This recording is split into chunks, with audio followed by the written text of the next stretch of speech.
总书记今天在重要讲话中讲到了要加快发展新质生产力，这个呢我们在积极的推动。同时今天也提了发挥区域协调战略的带动力，要推进科技创新和产业创新的跨区域协同。总书记说要大力的弘扬工匠精神，在今后的工作中，我们将去传授我们的技术和经验，培养更多的高铁工匠、能工巧匠和大国工匠。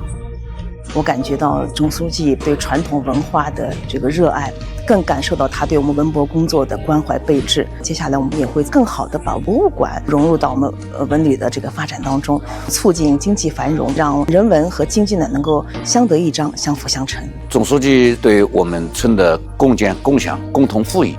给予了充分肯定，希望我们在共同富裕上继续探索路子，走在乡村振兴的前列，为全国乡村振兴树标杆、当示范。我深受鼓舞。总书记讲到要大力支持民营企业的发展，总书记这么重视我们民营企业的发展，重视我们科技创新，让我们感到发展有着更大的空间。